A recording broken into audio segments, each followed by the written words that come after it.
पश्चिमी बंगाल में भ्रष्टाचार का बोलबाला है। जहां जाइए वहां भ्रष्टाचार की लोग शिकायत करते हैं। जहां जाइए लोग भय और हिंसा के मारे सहमे हुए हैं।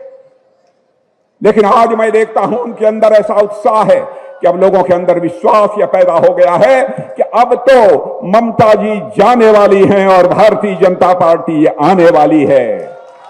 यह पक्का भरोसा और विश्वास मैंने देखा है और मैं आज कहकर जा रहा हूं, मेरे बहनों भाइयों, परिवर्तन होकर रहेगा। और यदि परिवर्तन बंगाल में होगा, आप भारतीय जनता पार्टी की दूसरे राज्यों की सरकारों को जाकर देख लीजिए। जहां जहां हमारी भारतीय जनता पार्टी की सरकार है, तेजी से वहां पर विकास हुआ है। जिस दिन पश्चिमी बंगाल में भारतीय जनता पार्टी की सरकार बन जाएगी, मैं यकीन दिलाना चाहता हूं, यहां विकास भी होगा और बंगाल की प्रगति भी होगी। दुनिया की कोई ताकत इसे रोक नहीं सकती है। मैं आपसे पूछना चाहता हूं, आपको विकास चाहिए कि नहीं चाहिए? जरा हाथ उठाकर बतलाइए। यहां के बेरोजगार नौजवानों को रोजगार चाहिए कि नहीं चाहिए?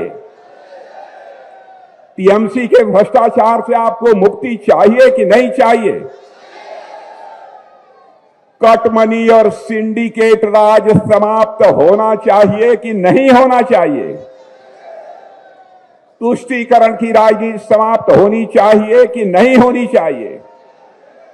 बंगाल में शांति, सुरक्षा और सुशासन चाहिए कि नहीं चाहिए? अगर यह सब चाहिए तो मेरे बहनों भाइयों, अब इस बंगाल की धरती से टीएमसी की सरकार जानी चाहिए और भारतीय जनता पार्टी की सरकार आनी चाहिए। और मैं आज आपको बतलाना चाहता हूं, हमारा जो लंबा राजनीतिक अनुभव है, जनता की नब्ज को भी मैं पहचानता हूं। बहनों भाइयों, मैं आज कहकर जा रहा हूं, अब दुनिया की कोई ताकत पश्चिमी बंगाल में टीएमसी को जाने से रोक नहीं सकती है और भारतीय जनता पार्टी को आने से भी यहां रोक नहीं सकती है। मैं आपको यकीन दिलाता हूं। आज पूरा बंगाल चाहता है, आमरा पूरा बंगाल चाहता है, आमरा परिवर्तन चाहिए, आमरा परिवर्तन चाहिए। कैसा परिवर्तन? ऐसा परिवर्तन जिसमें राज्य में सुशासन हो, ऐसा परिवर्तन ताकि राज्य का विकास हो, ऐसा परिवर्तन कि जनता के अंदर एक सुरक्षा का विश्वास भी हो, ऐसा परिवर्तन चाहिए। मेरे बहनों भाइयों, गुरुदेव रविंद्रनाथ टैगोर ने ऐसे भारत का सपना देखा था जहां पर इंसान डर से न जिए, जहां इंसान भय के साथ न जिए, बल्कि सम्मान के साथ इंसान सिर उठाकर जिए। और यही भारतीय जनता पार्टी चाहती है कि अब पश्चिम बंगाल के लोग किसी के डर के कारण सिर झुकाकर नहीं चलेंगे, बल्कि भारतीय जनता पार्टी की सरकार आएगी तो अपना सिर उठाकर चलेंगे, सीना चौड़ा करके चलेंगे। मेरे बहनों भाइयों, हालात यहां के इतने बदतर हो गए हैं, इतने बदतर हो गए हैं, यहां सभी के मन में डर बैठा हुआ है। कहीं आकर टीएमसी के कुछ लोग हमारे ऊपर आक्रमण न कर दें। हमारी माताओं और बहनें घर से बाहर में निकलने में भी 4 बार सोचते हैं। क्या बहनों भाइयों, पश्चिमी बंगाल को ऐसा ही शासन चाहिए? क्या पश्चिमी बंगाल को ऐसी ही सरकार चाहिए ताकि लोगों के मन में डर हो, दहशत हो? मैं चाहता हूं, भारतीय जनता पार्टी चाहती है, पश्चिमी बंगाल के अंदर मेरे बहनों भाइयों ऐसा शासन चाहिए जो हर इंसान सिर उठाकर स्वाभिमान के साथ, सम्मान के साथ अपनी जिंदगी जी सके। हम ऐसा पश्चिमी बंगाल में सरकार चाहते हैं। मेरे बहनों भाइयों, मुझे बहुत दुख होता है यह कहते हुए कि वह बंगाल नहीं है जिसका सपना गुरुदेव ने देखा था। और इतना ही नहीं, मैं यह भी कहना चाहता हूं, यह वह बंगाल नहीं रह गया है जिसके लिए नेताजी सुभाष चंद्र बोस ने संघर्ष किया था, जिन्होंने कहा था कि तुम मुझे खून दो, मैं तुझे आजादी दूंगा।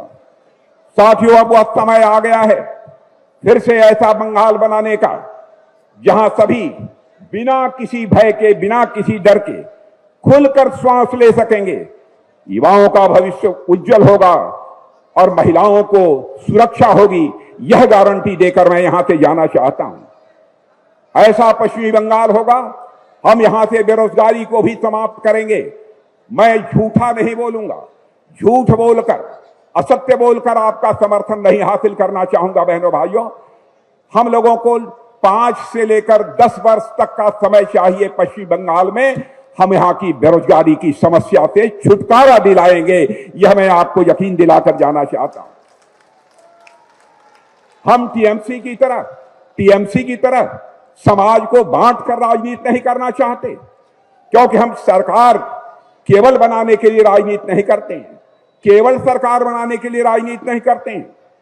भारतीय जनता पार्टी राजनीति करती है तो समाज बनाने के लिए राजनीति करती है, देश बनाने के लिए राजनीति करती है। मेरे बहनों भाइयों, हम तो ऐसा पश्चिमी बंगाल चाहते हैं जहां आर्थिक विकास भी हो, महिलाओं को सुरक्षा भी हो, सामाजिक सद्भाव हो, यानी भाईचारे का नाता हो। लेकिन दुर्भाग्य है, इस राज्य के मुख्यमंत्री का नाम ममता जी है। ममता जी, नाम में ममता है। ममता दी बड़े प्यार से कहकर लोग पुकारते रहते थे। लेकिन सवाल है, मैं ममता दी से पूछना चाहता हूं, ममता दी, आपकी ममता किसके लिए है? आपकी ममता किसके लिए है? क्यों नहीं जुल्म करने वाले, अत्याचार करने वालों को आप दंडित करती हैं? क्या कारण है? इस सवाल का जवाब यह पश्चिमी बंगाल की जनता चाहती है। क्या यह ममता आपकी गरीबों के लिए क्यों नहीं है? मैं पूछना चाहता हूं, 15 वर्षों तक आपने हुकूमत चलाई है, क्यों नहीं पश्चिम बंगाल की गरीबी दूर हुई है? क्यों नहीं यहां की बहु बेटियां अपने को सुरक्षित महसूस करती हैं? क्या कारण है? इसका जवाब भी पश्चिम बंगाल की जनता आपसे चाहती है। ममता दीदी, आपकी ममता केवल गलत काम करने वालों के प्रति है क्या? केवल जो दहशत फैलाने वाले हैं, जो गुंडागर्दी करने वाले लोग हैं, उन्हीं के प्रति आपकी ममता है? बंगाल के बहनों भाइयों के प्रति हमारी ममता नहीं है, जो अपने जिस्म का पसीना बहाकर बंगाल को एक धनवान राज्य बनाना चाहते हैं, ऐसा राज्य बनाना चाहते हैं जो हिंदुस्तान का नंबर 1 राज्य बनकर खड़ा हो जाए। लेकिन बहनों भाइयों, सच्चाई यह है कि ममता जी केवल कि ममता मैं देखता हूं पश्चिम बंगाल में, यह केवल अपराधियों के लिए है। अवैध घुसपैठियों के प्रति उनकी ममता है, धर्म विशेष के लोगों के प्रति इनकी ममता है, महिलाओं के जो गुनहगार हैं उनके प्रति इनकी ममता है। मेरे बहनों भाइयों, ऐसी ममता आपको चाहिए? ऐसा लगता है कि पश्चिम बंगाल में अपराधियों को अब यह विश्वास हो गया है कि हम चाहे जो करें, ममता दीदी की ममता अब हमारे साथ रहेगी, यह अपराधियों को अब विश्वास हो गया है। नेशनल क्राइम रिकॉर्ड ब्यूरो के आंकड़े यह बतलाते हैं, महिलाओं के खिलाफ सर्वाधिक अपराध, सर्वाधिक जुल्म यदि हिंदुस्तान के किसी राज्य में होते हैं तो पश्चिम बंगाल में। यह विद्वानों की धरती है। जिन लोगों ने अपना खून बहाया है भारत को आजादी दिलाने में, भारत माता के पैरों में पड़ी हुई गुलामी की बेड़ियों को काटने में, यह ऐसे लोगों की धरती है और वहां पर ऐसे हालात पैदा हुए हैं। इसलिए मैं कहता हूं, बंगाल में कानून का राज नहीं है, बल्कि बंगाल में मेरे बहनों भाइयों कानून तोड़ने वालों का राज है, हो गया है। और मैं आपको यकीन दिलाता हूं, जिस दिन बंगाल में भाजपा की सरकार आ जाएगी, 1 महीने के अंदर कानून तोड़ने वाले या तो जेल में होंगे या भगवान जाने कहां होंगे।